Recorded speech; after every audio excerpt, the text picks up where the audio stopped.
You clicked on this video because you want to know about discounting in business-to-business sales. By the way, congratulations. Most people aren't thinking at this high of a level. They automatically assume, hey, if I work in B2B sales, I need to be discounting. That is only going to drive my sales up.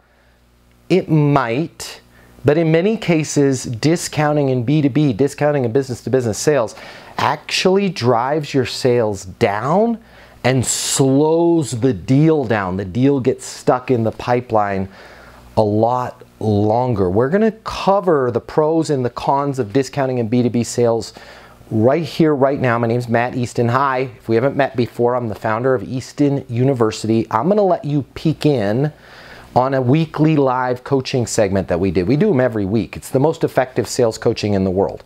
If you get any use out of this video at all, if we kind of get your mind thinking about some new ideas in terms of discounting in B2B sales, please smash the like button. That way I know you watched the video. And consider subscribing to this channel. I'm going to be dropping bombs of content on you every single day to help you get more done, help you have more fun, help you make more sales, and more importantly, help you make a lot more money in your sales career. But without further ado, let's pop in. I'm going to open the door, peek your head in. We've already started. Let's check out a few minutes from this weekly live eastonuniversity.com coaching session. You know, I'm thinking 24/7 about you guys and how you can make more money, how you can get more done, how you can have more fun. And if you've got a coach like me thinking 24/7, 365 about sales, sometimes some weird stuff. I'll save you most of the really weird stuff, but sometimes some weird stuff pops into my head. And this morning, something very weird popped into my head, and I want to talk to you guys about training wheels. Nobody saw that one coming. The training wheels that you put on your bikes. We were doing some cleaning out of our garage, and there was a bike and it had some training wheels on it, and it got me thinking about training wheels. What do you guys think about training wheels? Are they good? Are they bad? Should you use the training wheels if you're going to teach a kid today to ride a bike? What are the limitations of training wheels? I want to hear from you guys. Somebody unmute yourself. What's up with training wheels? Are they good or are they bad? I think they're good to some extent. Good. It can be a prolonged process, but yeah, I think it's good. I'll give you my legal answer. It depends. It depends. Why would you say it depends? On the experience of the rider. And at what point do they go from good to bad? Well, if someone has ridden a bike like myself, I don't think I would need training wheels. However, if someone is new and a child or learning to ride a bike for a first time, I think that they're outstanding because they give a sense of security and confidence. I hear you. Sense of security, sense of confidence. Go ahead. Who else? Could it possibly give a false sense of security that you would be having for too long, and then when you get off of it, you're not in the real world anymore? It's funny you say that because I did some research today, and I came up with some stuff about training wheels, and that was the first one. They create a false sense of security leading to overconfidence and potentially dangerous situations. Why the heck are we talking about training wheels? Okay? Hey, you guys can make up your own mind after this coaching session. I am not going to tell you there's a right way and a wrong way to do things, but I want to point out an observation for you guys that I had this morning. Discounts and your ability to give them to your clients, I'm going to throw it out there, is the training wheels for your sales career. And if you really want to go fast, if you want to win to the Tour de France, if you want to be in X Games and you want to do backflips on your BMX bike, if you want to climb all the way to Leadville, Colorado at 10,000 feet on a mountain bike, you're not going to be able to do any of that with training wheels. And what I have noticed over my career is training wheels and discounts have a lot in common. Let me give you an example. The first one that was just brought up, false sense of security. Having the ability to discount, I'm going to go out on a limb right now and tell you that gives you a false sense of security, leading to overconfidence and potentially dangerous situations. If Roth is my manager and I have the ability to cut my price by 30%, I have a false sense of security that I'm going to get this deal. And instead of figuring out what's deeply important to that client, guess what I'm going to do? I'm going to lean on my training wheels. Every time it gets a little sideways, well, hey, why don't we just give, hey, if you guys could close this deal by the end of the month, what I can do is I can give you 20% off, right? It creates a false sense of security, leading to potentially dangerous situations, which is why, at least in my 30 plus years when I was just a W-2 salesperson, why I would lose deals where I was like, I for sure that they told me it was going to come in. I offered them a great discount. Deal never came in. The next thing that popped up on the internet about training wheels, they can slow down the learning process. And children may not learn the proper balance as quickly without them. Discounts totally slow down our process. And even for my OGs out there that have been doing this for 30, 40 years, you can still get better. You can have more balance. But as soon as things start to get unstable, what do? We start to think about, well, what if I could, hey, I get it, guys, that you don't need the reporting dashboard. How about we do this? If I could take a little bit off, right? Does it make sense to close the deal? We have to learn to get comfortable in uncomfortable situations. And most of the time, and again, I'm not trying to sway you to totally go away from discounts. It's something that I'm striving for in my personal life and in my professional life and with my companies. My people are not discounting anymore. It's new policy. We're not doing any discounting for any reason. Right? The value is either there or it's not there. And if you want to once a quarter, twice a year, once a year, huddle up on our pricing to make sure our pricing is where it needs to be, by the way, it should be a lot higher, we can talk about it then. But you got to get comfortable with being in uncomfortable situations. Let me give you another one. Training wheels. This is training wheels. This is what came up on the internet for training wheels for kids' bicycles. Not sales, but listen to how this is related. They can lead to dependence on the training wheels, making it more difficult for children to transition to riding without them. This is 100% what happens to us. And in fact, what most of us, we do reflexively. I have people that have called me and they're like, yo, I gave a discount. I didn't even know why I did it. They literally said they wanted to buy, and then I threw the discount in there. To which in most cases actually prevents the person from buying, because now they're going to wait and see if that discount can get any better. It also causes buyer's remorse. When you give a discount, the person can't read your mind.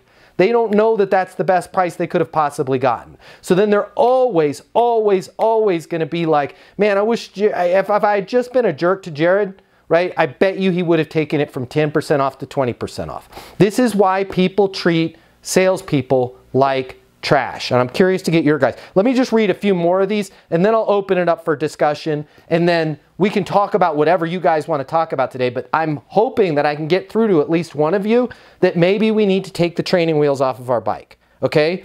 They can damage the bike's frame or wheels or rims if not adjusted and maintained properly.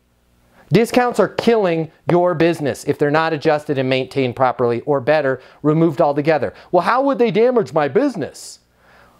Because you're giving away discounts that's your top line revenue. That's the revenue that goes to R&D. That's the revenue that goes to your salary. That's the revenue that goes to us improving our offices, improving our products, improving our solutions. And if we don't maintain them, what happens? I forget that I offered Roth this discount. Then I offer something to somebody else. And then my customers talk to each other.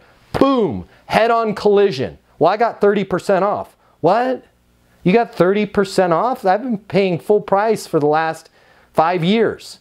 Well, that sucks. Now all of a sudden, your customer that's been your best customer is your most upset customer.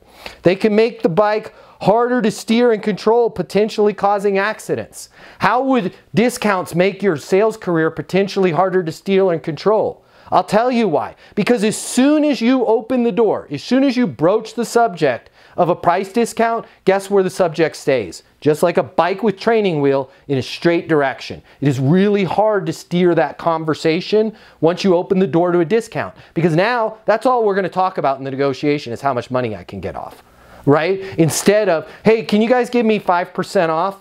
Hey, so, Tony, you had the price for 3 months. What's changed? Well, what's changed is we're just ready to buy right now, and I'm really looking for a discount. I'm sorry, we don't discount. That's a shame, because that would really help me make this decision right now. Well, Tony, when we were talking about this, you had said that not having the ability to have this app on your site was costing about $7,000 a week in productivity, and it's been 3 weeks since you've had the contract. According to my math adding up, but what you had come up with there, we're at 21 grand. Does it make sense to go ahead and move forward with this before we hit 28,000, before we hit 35,000, right? At what point should we get this going before you guys can stop losing money? Man, that's a really excellent point. You know what? And to be honest, if we're going to do it, why don't we let's do all of the locations at once, because you're right, I'm tired of losing money. But as soon as Tony goes, hey, can I get 10% off? And I go, I can't do that. I got to talk to my manager. I could talk to my VP. What I can do is I can get you 5%. Well, how about we do this? Let's table things for right now. Let your manager know we're really serious. We're looking at doing all locations. If you could do a 10% if we do the one location, and 20% if we do all the locations, I think we'll have a deal. Now that's all you're talking about. Now you're going back to your VP, your VP's coming back, and it's never good enough, and Tony's not satisfied, okay? They can make the bike less stable and harder to balance.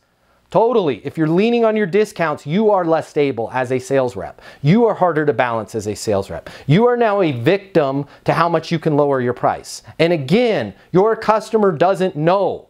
They can't read your mind. They're not the CFO of your organization.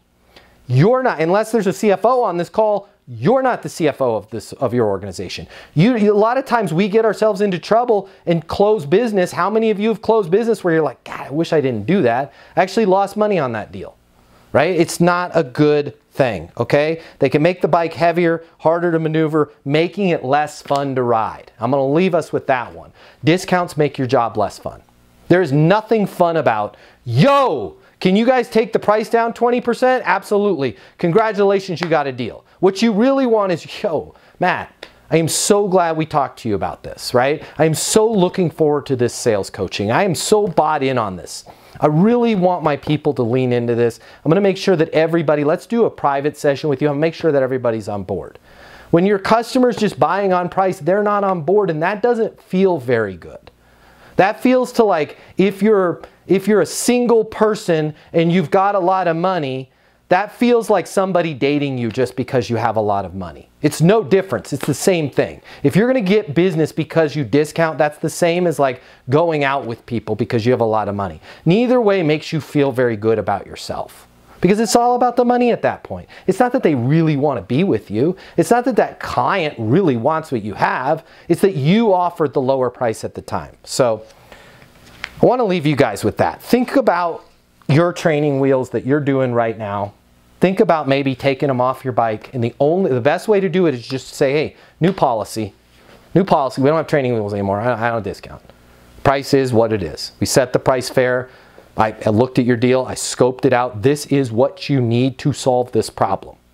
This is what you need to achieve the result. Well, I'm going to go someplace else because they got a lower price. I get it. It's an important decision. Only you can make that decision. I think we found the right solution for you here. Can you do me a favor? Sure, what is it? When you're talking to that other company, right? If anything changes, if it doesn't feel right, if you're feeling like they're not going to be able to solve the problem, if you feel like they won't be able to achieve the result, if you feel like they're not going to get you the policy that you need and they're merely focused on just buying your business, and at the end of the day you're like, why am I even doing this? Give me a call, because I'd love to be your agent. We'd love to be your software provider. I'd love to do the coaching for you. Okay, I know that I truly understand your situation. I know where you want to go, and I know how to get you there. But again, only you can make that decision. On the price, our price is fair, and we keep it fair to everybody. That's what it costs to work with us. Fair enough? And you're going to find a lot of those people are going to come back. And the ones that don't were probably the customers that you didn't want in the first place. Okay, so there you have it. A lot to think about in terms of discounting and business-to-business sales. Hopefully, I've given you some new perspectives. By the way, if you haven't already subscribed to the channel, subscribe and smash that like button. If you want to know more about what we're doing over at eastonuniversity.com, check this out. Sales reps, managers, business owners, entrepreneurs, what I'm about to tell you, this is gonna hurt, but trust me, it will be well worth it. I want you to think back to that excitement you had when you first got started. Maybe it was your first day. You thought about all of the lives that you were gonna change with your amazing product, your business, your service, your solutions. And hey, let's be honest here, you were gonna make a lot of money in the process of helping people, helping businesses change their lives. But it didn't work out exactly that way, did it? If you're anything like me, if you're anything like most people in sales, you found it was just a little bit more difficult to close those deals than you thought, or maybe you're struggling right now. Now, I warned you, this is the part that's gonna hurt, but in order for this to work, you and I need to be honest with each other. I want you to think about all the reasons that you're not hitting your targets, all the reasons you're not making the sales that you had anticipated making. Is it the economy, your competition, your territory, your pricing? Maybe it's your manager, your product, your service, your solution. Here's the part that's gonna hurt. There's a 94% chance it is none of those, and it's time you face reality. The reason why you have to work so hard just to close a single deal has nothing to do with the economy, nothing to do with your competition, your territory, your manager, your product, your price, your service. The reason why it's so hard for you is you simply haven't learned a better sales process. But wait, you've had sales training from your company. Yeah, I did too. You've read some sales books. I read just about every single one of them. Or maybe you're saying to yourself, well, I was always born a salesperson. Nobody is born knowing how to sell more than they're born knowing how to speak Cantonese or fly an F-22 fighter jet. And by the way, the right sales process is a lot easier to learn than a language or flying an airplane, but you still have to learn it.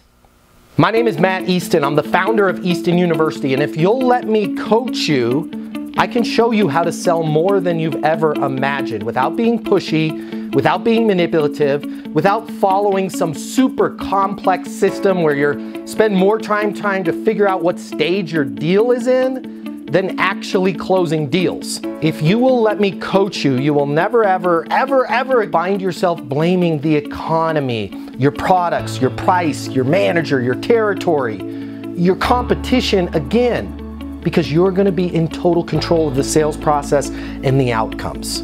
I've devoted my life to unlocking the perfect sales process, and I want to coach you the same way I've helped thousands of other people in the exact same position that you are right now sell a reported $3.47 billion, yeah, that's billion with a B, over the last 12 months. I've been where you're at right now. I know how to help you. I can show you in just a matter of minutes what will take you years of trial and error to learn on your own. Now, if you've made it this far, but you're saying to yourself, it can't be that simple, just trying a new sales process alone will not get me to where I want to go. I know exactly what you're feeling. I said those exact same things, and I was wrong. Having the right sales process changed absolutely everything for me. So I want you to do me and yourself this favor and spend just a minute or two over at eastonuniversity.com checking out what we've built. Now, if you spend a couple minutes and you decide that our coaching can't help you, it can't help you change everything about your career, everything about your life, no harm, no foul. You can continue to do things the way you're doing them right now. But just imagine, what if you head over to eastonuniversity.com right now and it connects with you? What if it is that simple? Suddenly everything starts to make sense and everything changes for you. Your career, your income, your goals, your company. You start heading in the direction you always thought you could. Isn't it worth taking a couple minutes and seeing if that might be the case? Easton University is more than a platform. It's more than live coaching with me. It's your future, and you and your future are worth it. Thank you so much for watching. I'm glad you and I have met each other, and I look forward to seeing you over at eastonuniversity.com right now.